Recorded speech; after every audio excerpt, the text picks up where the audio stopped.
Assalamualaikum warahmatullahi wabarakatuh. Alhamdulillahi rabbil alamin. Wassalatu wassalamu ala asyrafil anbiya'i wal mursalin wa ala alihi wa sahbihi ajma'in. Amma ba'd. Yang dihormati, yang dikasihi Fadil Tuan Haji Umar, Imam Surau Al-Hikmah.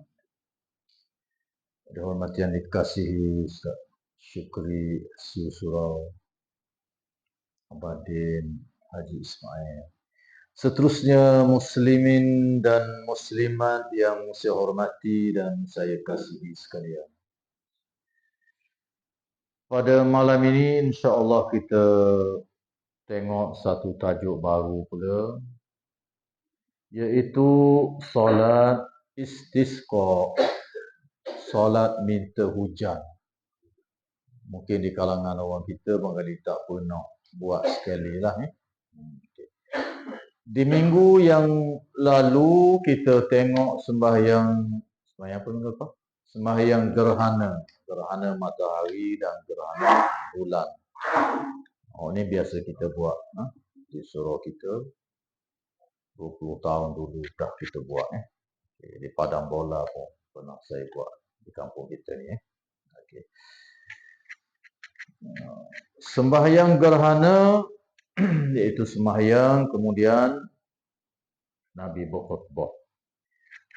Manakala sembahyang istisqa ni ialah sembahyang apabila berlaku kemarau yang panjang ataupun sesuatu yang memerlukan kita nak ada hujan, maka sembahyanglah minta turun hujan. Selain kemarau apa dia? Lazim kemarau lah. Di negara-negara Arab walaupun tak kemarau, apabila masuk je musim sejuk, lambat turun hujan. Dia musim panas ni tak ada hujan dulu. Musim sejuk baru ada hujan. Tapi masuk musim sejuk dah, hujan tak turun-turun. Dia pun semaya minta hujan juga. Kalau lewat turun jadi cuaca tak bermolek.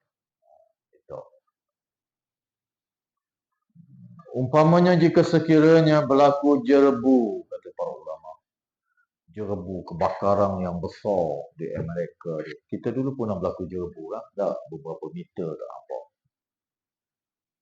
Yang sebenarnya apabila jerebu ni kalau mari hujan dia akan hilang, dia mendak. Jadi apabila kita nak hujan macam ni, boleh minta sembahyang istisqa. Itu cara dia.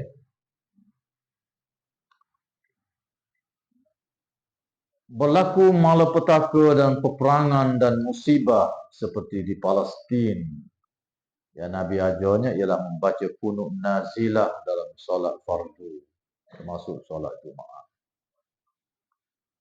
Cuma di Malaysia kita ni agak lain sikit. Guru-guru kita sini mungkin salah faham tadilah, sebab mungkin baca kitab rekod saja. Adik-adik tak berapa baca. Apabila berlaku musibah seperti di Palestin dan sebagainya, setengah pejabat agama tu dia buat arahan supaya sembahyang hajat lepas sembahyang Jumaat. Sepatutnya baca doa istisqa dalam sembahyang Jumaat tu di rakaat yang kedua. Maya Isa, Maya Gari, Maya Afra, Maya Zuhur. Maya Afra, Maya Zuhur pun Nabi baca kuat. Diaminkan. Itu cara. Selagi musibah dan malapetaka itu tak terangkat, lagi itu sunat. Ada perang lagi ni sebulan. Baca je lah. Paling kurang boleh pahala. Mudah-mudahan Allah dengar rintihan kita. Dan rintihan yang terbaik itu dalam solat. Bukan kata tak boleh buat sembahyang hajat. Cuma bukan itu cara yang ditunjuk oleh Nabi SAW dari segi sunnah. Berlaku musibah, orang serang wilayah Islam, para sahabat dibunuh dalam Zatul Riqa dan berbagai peristiwa, Nabi baca doa kunut dalam semayang. Tak ada riwayat satu pun Nabi ada semayang hajat beramai-ramai. Tak ada. Kerana musibah perang, perang Badar, baik perang Uhud, baik perang Gabur, Nabi semayang hajat berjamaah tu tidak ada. Tidak ada. Dah kita buat. Kita buat satu hal yang lain ya. Tapi kita ayat ni Nabi tak ada buat. Nabi tak ada buat. Tak boleh buat dah. Menurut ulama-ulama dalam mazhab kita boleh. Tapi Nabi ada buat tak? Nabi tak ada buat. Para sahabat tak ada buat. Okay. Islam mengajar cara-cara yang tersendiri. Laku musibah, baca kunut nazilah. Qawi, kunut nazilah. Perang, kunut nazilah. Kemarau, istisqa, minta hujan. Laku gerhana, semayang gerhana. Begitulah petunjuk yang ada di dalam Al-Quran dan sunnah Nabi SAW. Saya duduk beberapa tahun di negara Arab. Saya pernah sebut bagi yang tak pernah dengar. Tak pernah pun di masjid tu lepas Jumaat ke apa ke, ada orang semayang hajat berjemaah, tak ada. Tak pernah tengok.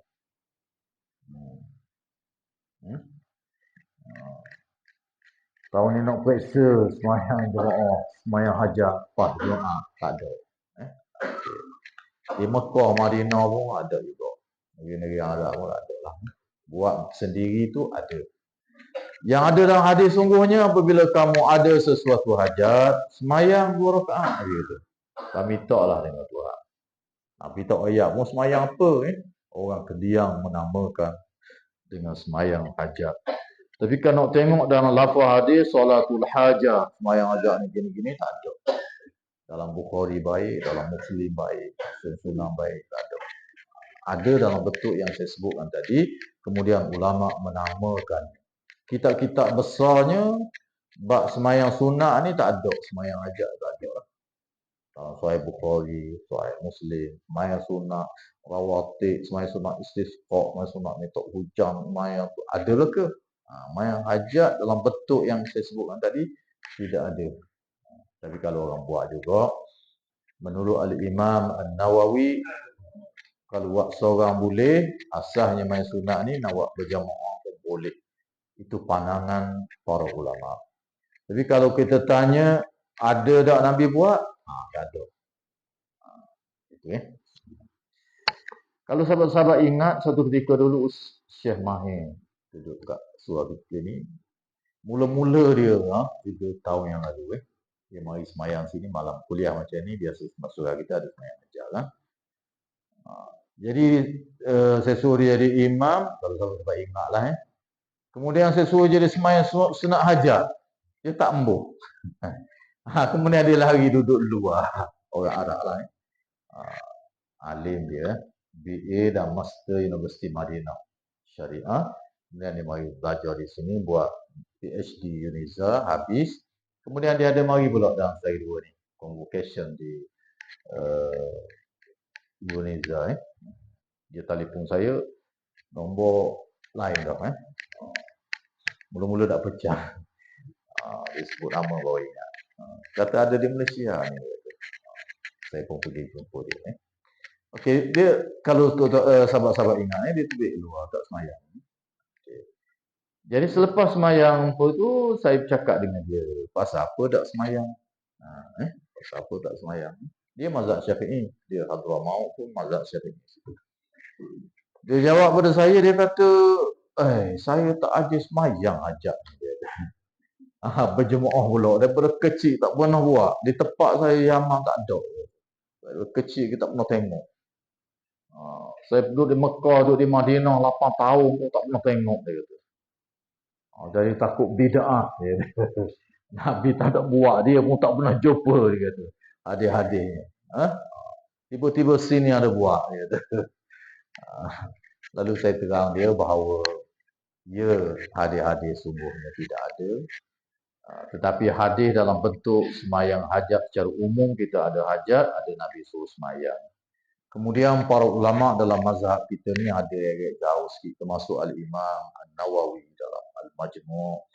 Boleh kita buat berjemaah juga. Sebab itu orang di Malaysia ni buat.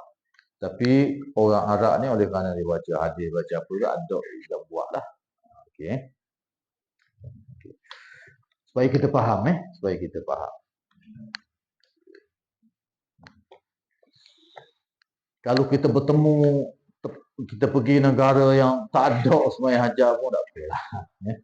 Okay. Contoh ni ada dalam hadis ni. Tapi pak kita tak ada yang buat. Mayang minta ujang. Saya ingat hari tu berlaku apa tu? Jerebu. Lama. Tak ada pun semayang minta ujang. Tak pernah jumpa. Okay, kita baca hadis sikit. Okey, cuba tengok an Abdullah ibn Zaid al-Ansari radhiyallahu anhu anna Rasulullah sallallahu alaihi wasallam kharaja ila al-musalla yastasqi wa annahu lamma arada an yad'u istaqbala al-qiblata wa hawwala ridaahu wa fi riwayatin faja'ala ila an-nas zahrahu yad'u Allah واستقبل القبلة وحول رداءه ثم صلى ركعتين. Dari Abdullah bin Zaid al-Ansari radhiyallahu taala anhu bahawa Rasulullah sallallahu alaihi wasallam pernah keluar di tempat solat di lampangan di musalla. Al-musalla ada alif lam situ. Tempat yang qah untuk semayang yang ditetapkan oleh Nabi bersebelahan dengan Masjid Nabi SAW di depan perkuburan Baqi' tu. Kubur Nabi depan dia. Okey. Masjid Nabi kat Raudhah tu lah ni. Jadi sebelah, kalau tu semayang ada kiblat, sebelah kiri tu tempat Nabi semayang solat minta ujang. Semayang raya pun Nabi buat situ tu. Dipanggil Al-Musalla. Tempat lapang. Untuk solat istisqa dan ketika baginda hendak berdoa, baginda menghadap ke arah kiblat. Lalu memindahkan kedudukan selendangnya. Dia tukar kedudukan selendang dia. Menurut riwayat yang lain, maka baginda membelakangi makmumnya. Lalu berdoa kepada Allah dan menghadap ke arah kiblat dengan memindahkan kedudukan selendangnya. Kemudian dia solat 2 rakaat. Okay. Kalau tengok sini, Nabi khutbah dulu. Lepas tu baru dia solat. Di sana ada juga riwayat Nabi semayang dulu, lepas tu Nabi khutbah. Boleh belakalah macam hari raya tu. Semayang dulu, lepas tu khutbah. Ataupun kita menyampaikan khutbah dulu, lepas tu baru semayang. Kalau ikut sini, Nabi khutbah dulu, lepas tu semayang. Sebab Nabi berdoa ni ketika khutbah. Ketika khutbah. 1/3 daripada khutbah yang kedua, Nabi tukar selendang dia. Dalam riwayat yang lebih jelas, hok atas ke bawah, hok bawah naik ke atas, hok kanan pergi ke kiri, hok kiri, hok kanan pergi ke kiri. Begitulah yang ditunjukkan oleh Nabi SAW dalam hadis-hadis yang banyak. Dalam kita ni, ringkasan kita ni dibawa 2. Dalam Muslim yang penuh banyaklah. Dalam Bukhari saya tengok ada lebih kurang dekat 10 tajuk kecil pula di bawah tajuk istisqa. Panjanglah, dia detail lagi. Setiap perkara tu dia detail lagi, khutbah bagaimana, semayang lagu mana, bacaan apa. Kemudian mengalir lidah ni dalam Bukhari pun dibuat satu tajuk kau, bagi dalil-dalilnya ni ada dekat 10 tajuk kecil. Tapi oleh kerana yang kita baca ni ringkasan, jadi diwakili 2 hadis saja ni. Jadi hadis yang pertama yang kita baca ini bahawa Nabi SAW pernah melakukan semayang istisqa. Di dalam riwayat yang lain ada orang bagi tahu pada Nabi SAW musim kemarau. Binatang-binatang pun mati, tak ada air. tumbuh-tumbuhan pun mampu. Lalu Nabi mengeramkan para sahabat supaya mari ke tempat musalla, tanah lapang di sebelah Masjid Nabawi. Nabi kuah belaka suruh mari. Nabi suruh bersedekah, beristighfar, mohon ampun kepada Allah Subhanahu wa taala. Bawa dengan ternakan sekali. Kalau adalah okey. Lalu Nabi SAW berkhutbah. Lepas tu dia semayang. Ataupun boleh juga semayang dulu sebagaimana hari raya. Kemudian selepas itu berkhutbah. Khutbah hari rayanya kita suruh takbir sebanyak 9 kali di khutbah yang pertama, 6 kali di khutbah yang kedua. Semayang minta hujan ni dia suruh istighfar. Imam pun istighfar, makmum pun istighfar. 9 kali istighfar di khutbah yang pertama, 6 kali istighfar di khutbah yang kedua. Minta ampun dengan Allah Subhanahu wa taala. Kerana boleh jadi yang balak ni, kemarau dan sebagainya kerana dosa-dosa kita. Baik itu dia suruh kita mohon istighfar kepada Allah Subhanahu wa taala. Semayang macam biasa macam semayang sunat biasa. Jadi Nabi SAW berkhutbah dalam solat minta hujan ini. Dalam satu riwayat, Nabi tengah semayang tu turun hujan dah. Dengan Nabi sujud tu dalam air. Dalam masjid, dalam tempat tengah padang sebelah tu, air mana ni. Nabi sujud tu, lekat tanah di dahi apa. Begitu sekali. Keberkatan semayang istisqa ni, semayang je, turun hujan selalu. Lazimnya begitu. Nabi semayang pagi, turun lalu hujan. Kalau tak pun di negara-negara Arab, semayang pagi je, tengah hari ataupun petang turun hujan selalu. Di Mekah ada seorang ulama, imam yang terkenal, makbul doanya, turun hujan tengah semayang gitu selalu. Saya masih ingat lagi, di Malaysia ni pernah buatnya Tok Guru Nik Aziz. Silap saya tahun 2000 itu lah. Kemarau panjang sekali tu. Tok Guru Nik Aziz tu habis esko-esko pegawai-pegawai tinggi kerajaan rakyat pun mari dekat dataran di Kota Baru. Lebih kurang 2000 lebih bawa mari semayang ni. Jadi Tok Guru Nik Aziz semayang. Tengah-tengah semayang tu turun selalu hujan. Kemarau dalam tempoh yang lama. Semayang, minta dengan tuan, turun selalu. Tengah-tengah semayang, dah habis lagi tu turun dah. Ini kelebihan semayang istisqa. Dan begitulah yang berlaku di negara-negara Arab. Tuhan tunjuk selalu. Kalau tak selalu pun, tengah hari kan hujan. Kalau tak pun petang kan hujan. Tetapi keyakinan kita kepada Allah Subhanahu wa taala tu kadang-kadang dalam masyarakat kita ni kurang kurang lagi. Boleh jadi tak tahu pun ya juga. Tak, boleh jadi. Sebab kita ni negara yang hujan semua sepanjang tahun. Jarang sangat kemarau. Tak. Kemarau sampai mati lebih pokok durian. Pun tak semayang minta hujan juga. Saya ingat masa kemarau dulu pun kerajaan ada buat arahan supaya masjid-masjid semayang solat hajat. Beza dengan apa yang Nabi SAW ajar. Nabi SAW berkhutbah. Dalam khutbah itu antaranya minta supaya mohon ampun dengan Allah Subhanahu wa taala. Kemudian Nabi SAW berdoa. Dalam Sahih Bukhari dan lain-lain ada sebut bahawa doa ni kadang-kadang Nabi SAW pernah berlaku. Ini ada dalam Sahih Bukhari. Yang kita yang penuh pun boleh ada. Saya tak cek tadi.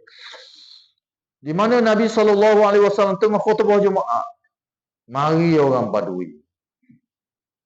Kata tempat dia kemarau, mati habis binatang, tumbuh-tumbuhan. Nabi lalu berdoa selalu. Dalam khutbah Jumaat tu, doa selalu, angkat tangan. Nabi berdoa selalu. Okay. Lepas tu turun hujan. 7 hari 7 malam turun. Hari Jumaat mari pula orang ni. Madui duduk dalam. Ya Rasulullah berdoa supaya hujan ni berhenti. Tak berhenti-berhenti daripada baru ni sampai ke hari ni. Nabi berdoa pula minta berhenti. Begitulah yang berlaku di zaman Nabi SAW. Jadi kalau hari Jumaat minta doa kerana istisqa, angkat tangan. Makmum pun angkat tangan. Sembahyang istisqa biasa ni pun dalam khutbah Nabi angkat tangan sehingga begini sekali dalam hadis-hadis. Sehingga nampak ketiak. Ketiak Nabi nampak. Mungkin bukan jubah macam haji tu. Yang Arab kan ada jubah yang tangan dia pendek. Dia panggil komis. Jadi nampak. Angkat tangan. Tinggi mana angkat tangan. Makmum pun angkat tangan. Jadi mengangkat tangan ketika berdoa ini ada 3. Yang pertama, jika sekiranya sabit dengan hadis-hadis yang sahih, kita angkat tangan. Termasuk doa semasa istisqa. Okey. Sabit Nabi angkat tangan. Berdoa ketika melakukan ibadat haji, sa'i, ketika haji dan umrah, naik atas bukit Safa, nak mula sa'i, bukit Safa belah kanan lah. Kita mari ke Kaabah belah kanan. Marwah belah kiri. Jadi Nabi pusing ke arah Kaabah. Dia angkat tangan berdoa. Dulu nampak. Dan hari ini pun di Safa tu nampak Kaabah. Kalau di Marwah tu tak nampak. Sakut masjid. Pun pusing kau menghadap. Walaupun nak Kaabah tak nampak. Doa. Setiap kali kita pusing sampai ke Safa, sampai ke Marwah, paling ke arah Kaabah, angkat tangan. Sabit dengan hadis-hadis yang sahih. Angkat tangan lah. Kita masuk Masjidil Haram buat kali yang pertama. Tengok je Kaabah tu, berhenti. Dan angkat tangan berdoa. Ke arah Kaabah. Pergi ke Kaabah dan masuk je tengok Kaabah, berhenti. Angkat tangan berdoa. Banyak hadis-hadis yang Nabi ada berdoa angkat tangan. Jika sekiranya yang sabit begini, sunat hukum. Ada juga doa-doa yang Nabi tidak angkat tangan. Yang sabit juga dengan hadis-hadisnya, maka tak payah angkat tangan. Banyaklah. Antaranya ialah ketika Nabi menyampaikan khutbah Jumaat. Khutbah hari raya. Khutbah minta hujan, ya angkat tangan. Khutbah-khutbah biasa, gerhana, Nabi tak angkat tangan. Berdoa tapi tak angkat tangan. Okay, Nabi tak angkat tangan, maka orang sahabat pun tak ada angkat tangan. Tak ada riwayat mengangkat tangan. Maka lebih baik kita tak angkat tangan. Pernah di zaman kerajaan Umawi, sahabat ada lagi. Seorang khalifah, kita dah baca dah dulu dalam bab solat Jumaat. Dia angkat tangan berdoa. Sahabat-sahabat Nabi marah ke dia. Tak boleh buat macam ni, bukan sunnah Rasulullah SAW. Jangan. Ada juga tutup katik yang tak tahu pun dia macam angkat tangan juga. Belam-belam pegang buku tu dua-dua kat tangan. Pegang buka kat tangan. Yang sebenarnya tidak, yang sabitnya Nabi tak angkat tangan, bahkan para sahabat marah kita mengangkat tangan ketika menyampaikan khutbah. Manakala makmum, tak apa jelas dalil-dalil. Sebahagian besar kata makmum pun tak angkat tangan dalam khutbah hari Jumaat, khutbah hari raya. Tapi kalau ada orang nak angkat juga, biarlah. Tidak ke dia. Manakala ada doa, tu tak angkat tangan. Dalam semayang, Nabi berdoa tak? Berdoa. Dalam kunut nazilah baik, kunut subuh baik, Nabi angkat tangan. Tak apa. Tetapi dalam doa iftitah tu pun doa juga. Doa tu doa iftitah juga baca tu. Doa iftitah kita dah belajar dulu, yang paling sahihnya yang ada dalam Sahih Bukhari. Paling sahih sekali yang ada dalam Sahih Bukhari, Allahumma ba'id baini wa baina khataayaya kama ba'adta bainal masyriqi wal maghrib. Allahumma naqqini min khataayaya bil ma'i was salji wal barad.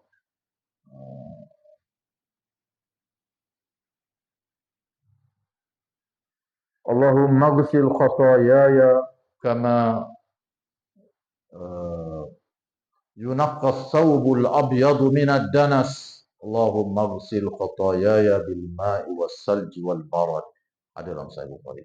Antara yang paling sahih lah. Itu nombor satu, doa iftitah. Tetapi kita baca tu riwayat Imam Muslim, Imam Syafi'i dia pilih tu. Bukhari Muslim ni mah itu diam di Imam Mazhab ni, tapi dari segi kesahihan tinggi sekali saya baca tadi. Ada versi doa iftitah ni pak mazhab tu lain-lain lah tu. Kalau kita dengar orang agak baca lagu lain usah pelik lah. Pergi Makkah, wang doa iftitah je pelik. Ada kita tak ajar baca banyak lebih pada 4. Saya sudah sebut dulu lebih daripada 4 doa iftitah yang semuanya sahih sabit datang dari Nabi SAW. Boleh baca betul ya. Nabi angkat tangan tak? Allahumma ba'id baini wa baina khataayaya wahai Tuhan. Jauhkanlah diri aku dengan dosa-dosa aku sebagaimana engkau menjauhkan antara timur dan barat. Doa lah. Cantik doa ni. Gila-gila baca. Saya pun baca belaka kau gila-gila. Hari ni baca ni, maya ni baca ni. Biar banyak sikit kita apa. Jangan sejenis je daripada Raja Hatu itu sampai ke umur 71. Tak berubah-ubah dah. Dah bertambah sikit. Rajak balik kita dah baca dulu banyak. Doa iftitah. Nabi ada kat tangan tak? Dah. Sabit dalam hadis-hadis Nabi tak kat tangan. Kalau kita angkat tangan juga, menyalahi sunnah. Doa, tapi tak angkat tangan. Dalam sujud, Nabi berdoa tak? Berdoa. Dalam rokok, Nabi berdoa tak? Berdoa. Nabi angkat tangan tak? Tak. Dalam Bukhari, dalam sujud, dalam rokok, Nabi baca apa? Allahumma ghfirli. Antaranya, wahai Tuhan, ampunilah aku. Paling kurang. Dalam rokok, dalam sujud, boleh baca. Nabi berdoa. Dan Nabi angkat tangan tak? Bukan belah rokok angkat tangan. Tak. Nabi tak angkat tangan. Jadi sabit dengan dalil-dalil tak angkat tangan, jangan angkat tangan. Iqtidal boleh berdoa juga. Tak salah. Maka tak angkat tangan juga kecuali kunut nazilah dan kunut subuh kita lah kalau kita mazhab Syafi'i. Dia angkat tangan.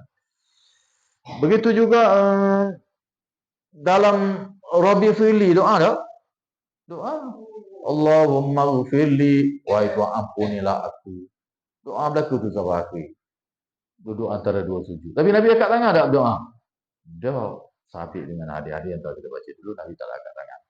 Maka tak payah angkat tangan. Walaupun dia doa. Dalam sujud itu juga. Selepas tahiyat akhir, Nabi berdoa tak? Nabi berdoa. Kita dah baca dulu banyak doa-doa yang Nabi baca selepas tahiyat akhir. Antaranya al-mu'awwizat, dipanggil al-mu'awwizat, iaitu ada 4 perkara ataupun 5 perkara yang Nabi minta berlindung. Allahumma inni a'udzubika min azabil qabri wa min fitnatil mahya wal mamat wa min fitnatil masihid dajjal wa min ghalabatid dain wa qahril rijal. Ada pelbagai lafaz, boleh baca betul. Sebahagian ulama wajib baca. Sebab Nabi perintah suruh baca. Mazhab kita anggap sunat. Sunat muakkadah. Nabi baca. Tapi sebahagian ulama menganggap tanpa perintah wajib baca al-mu'awwizat ini. Okay. Nabi angkat tangan tak? Masa tahiyat? Dah. Tangan dia macam kita buat semayang biasa tu lah. Okay. Jadi jangan angkat tangan. Dan ada tempat yang Nabi berdoa tapi tak sebut angkat tangan ke tak angkat tangan. Pun ada juga. Riwayat berdoa, angkat tangan ke, tak angkat tangan ke, tak tahu. Maka para ulama kata yang tak tahu ni terpulanglah. Nak akad boleh, tak mau akad pun boleh. Pahmayang berdoa, akad lah. Okey. Dalam kereta nak berdoa, nak akad. Tak mau akad pun tak apa. Okay. Semayang istisqa, Nabi angkat, kita pun angkat. Lagu mana? Saya tengok sekali lagi Nabi berdoa. Cuba tengok sekali lagi cara Nabi berdoa macam mana. Okay, cuba tengok sekali ya. Dari Rasulullah keluar, kita tengok bawah.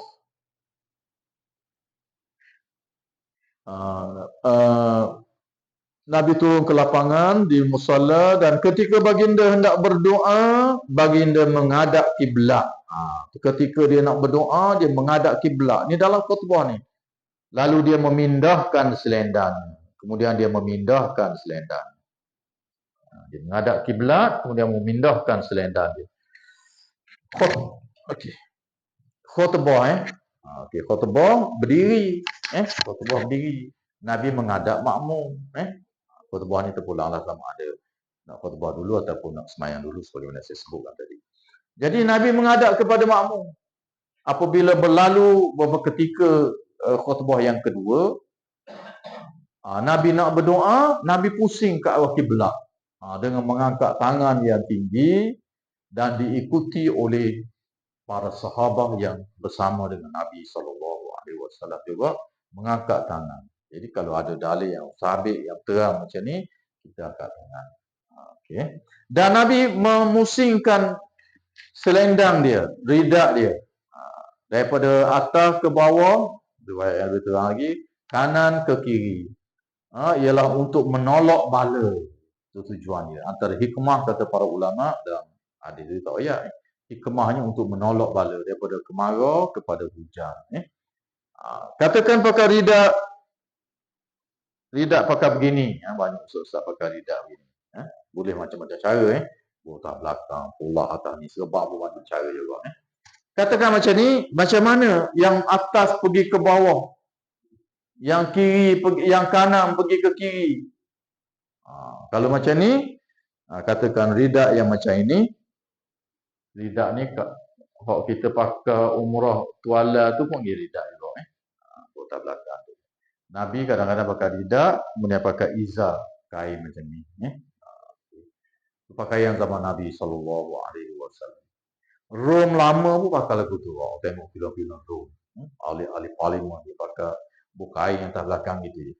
Dan kain macam template kat kita ni. Okey, jadi macam mana Nabi alih? Ni macam ni. Dia pegang begini.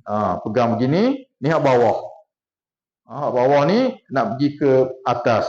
Hak yang ni pula nak pergi ke bawah. Ni terpusing dia. Ni terpusing naik ke depan. Ni hak depan tadi pergi ke belakang. Begitu sahaja sebagai simbolik daripada kemarau kepada cuaca hujan. Okay. Boleh faham Kalau buah atas belakang pun pusing je lah pusing je. Okay. Jadi semayangnya macam biasa 2 rakaat, lepas tu khutbah macam biasa, cuma doa dia angkat tangan tinggi sikit, minta Allah Subhanahu Wa Taala turunkan. Dalam hadis-hadis ada banyak doa-doa Nabi, tapi oleh kerana kita ni yang ringkasan kita tak tahu. Kalau yang penuh tu ada Okay, sekadar itu saja kuliah kita, kita faham semayang minta hujan Wallahu ta'ala anhu alam. Itu satu hadis je. Saya nak jawab ada soalan yang sahabat kita tanya dalam grup surau kita tadi. Kenapa soalan tadi? Baca tak dia, tak ingat. Tak ingat buat telefon Siapa baca?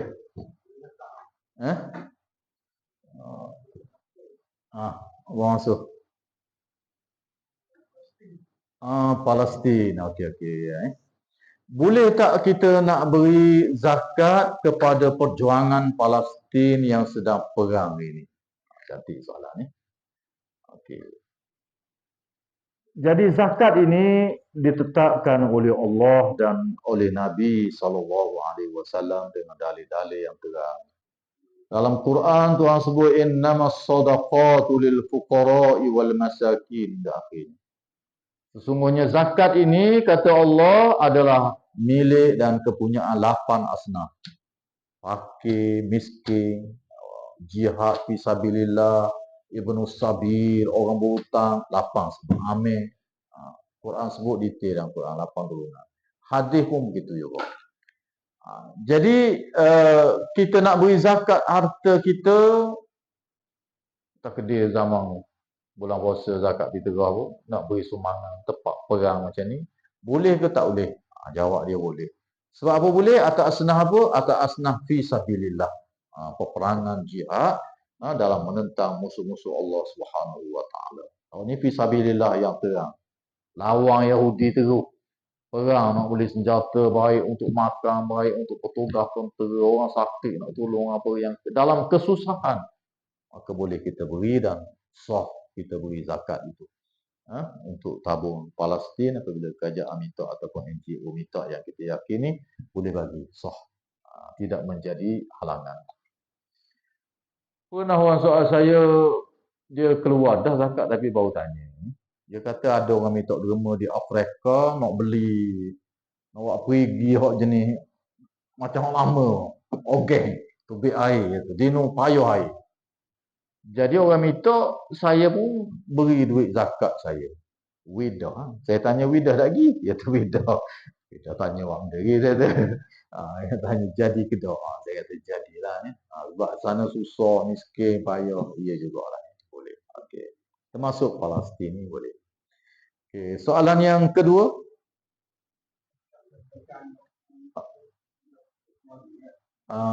Seorang ayah dia beri zakat dia kepada anak dia. Boleh ke tak boleh? Tetapi anak dia ni sudah berkeluarga. Boleh tak kita nak beri zakat kita, zakat harta ke zakat apa pun? Maka boleh ke tak boleh hukum dia? Kita dengar mulai. Zakat ini pada asasnya ialah kita keluar daripada harta kita untuk beri pada orang yang lapang asnaf tadi. Itu zakat pada asas. Maka para ulama Al-Imam An-Nawawi dalam Syarah Muhazzab dalam Al-Majmu' dia ada sebut, Imam Ibn Hajar dalam Fathul Bari ada sebut, guru saya Profesor Dr. Mustafa Al-Bura dalam kitab dia Al-Fiqhul Manhaji, malam dia baca sini pun ada sebut. Kitab Al-Mu'tamad Profesor Muhammad Zuhaili, guru saya juga daripada Syria, dua-dua ni masih hidup lagi. Mereka dan juga kitab-kitab fiqh kita yang lain menyatakan bahawa zakat ini kita boleh beri, kita tak boleh berinya kepada orang yang di dalam tanggungan kita. Itu asasnya. Tak boleh beri kepada orang dalam tanggungan kita. Anak kita yang kita tanggung, isteri kita yang kita tanggung, mak kita yang uzur duknya kita yang kita tanggung. Kita nak beri zakat ke dia? Tak jadi. Sebab manfaat zakat itu jadi mari kita juga. Patut kita makan anak kita, isteri kita ni makan duit kita orang lain bukan duit zakat. Tiba-tiba zakat ni kita boleh buat makan. Tak jadi ya. Sebab ini tanggungjawab kita dah. Anak kita, isteri kita, mertua kita kalau duduk dengan kita jadi tanggungan kita. Maka tak boleh bagi anak kita.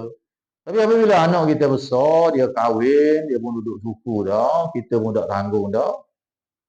Tiba-tiba dia jadi susah. Kecek orang lah. Masuk direct selling mampu ke. Jadi tak ada pitih. Macam-macam lah ni. Buat dolok dinamah, mai tunjuk mak. So masuk 20,000.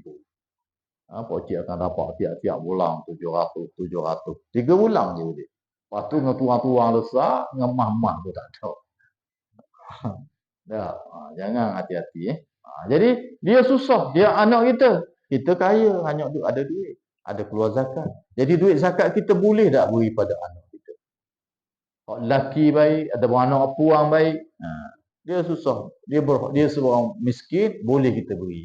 Dia bukan di bawah tanggungan kita dah. Ataupun anak tu puang. Tu lelaki dia pun dah royak juga, mepeh, susah. Belanja pun tak bercukup, kerja nyapu dia di sekolah dengan 1,000 gaji. Tak ada. Anak-anak dia mana orang. Payah. Puang pula tak kerja. Anak kita banyak duit. Kita nak beri itu satu hal lah. Nak bantu, nak tolong tu terbaik lah. Ya sedekah ni yang terbaiknya ialah lil aqrabin. Keluarga terdekat. Ya susah. Itu yang lebih afdal kita bagi daripada orang luar. Begitu juga zakat, jika sekiranya kita ada wang dan kita boleh bagi zakat pada dia, walaupun dia anak kita, tapi bukan tanggungan kita. Tanggungan suami dia. Tapi suami dia pun tak awak juga. Wang pun, anak kita pun tak kerja. Nak beri duit zakat kita, boleh. kepada dia, membantu meringankan beban dia dan kesusahan dalam kehidupan dia, hukum dia sah. Itulah yang disebut oleh Al-Imam Nawawi, Al-Imam Ibnu Hajar dan ulama-ulama yang lain. Isteri kaya, suami miskin. Suami bukan tanggungan dia. Pun sebahagian ulama membolehkan. Okay. Yang bukan tanggungan kita. Yang bukan tanggungan kita. Tapi apabila mai duduk kita jadi tanggungan kita, tak boleh lah. Okay. Yang tak ada tanggungan. Kahwin dah, cerai, suami mati, anak, mai duduk kita pula. Kita tanggung. Jadi tak boleh dah lah. Okay. Dia duduk suku dah, tidak menjadi halangan.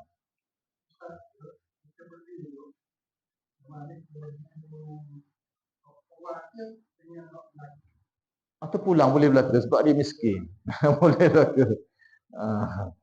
Ketuk lelaki kan yang perhabis lelaki lain. Ikut tu pula atas budi bicara kita.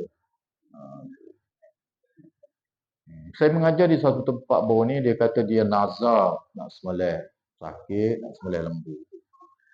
Kemudian dia kata lembu ni dia dengar orang mengajarnya tak boleh makan dia tu.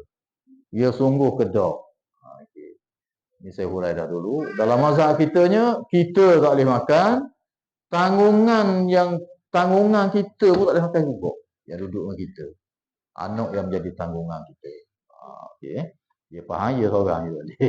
Ada. Anak pun tak boleh juga. Yang jadi tanggungan kita. Isteri kita. Mak mertua duduk dengan kita. Pun tak boleh juga. Mak kita duduk dengan kita. Kecuali mak kita duduk suku. Dia mari kita buat melih kambing ni, mari makan. Ada apa? Mertua kita duduk tunang. Tuan majlis mari makan. Tak apa. Anak kita kerja di Kuala Lumpur dah. Kita pun tak tanggung dah. Bila ayah melih lembu ni balik. Boleh makan. Mertua kita pun boleh makan. Yang bukan duduk dengan kita. Ayah kita siapa tu. Yang bukan tanggungan kita. Kalau mazhab lain tu tak boleh makan. Habis itu lah tu lah. Wallahu ta'ala anhu a'lam. Boleh faham tak Kadang-kadang benda yang macam ni kalau tak soal, tak faham tak. Fas'alu ahla zikri in kuntum la ta'lamun. Tanyalah orang yang tahu apabila kita tak tahu dalam sesuatu perkara. Istirahat. Seperti itu saja kuliah kita pada malam ini. Sambung pula di minggu depan. InsyaAllah hadir-hadir berkenaan dengan istisqa takdir ya. Seperti itu saja aku qauli hadza wa astaghfirullahal azim li wa lakum. Wassalamualaikum warahmatullahi wabarakatuh.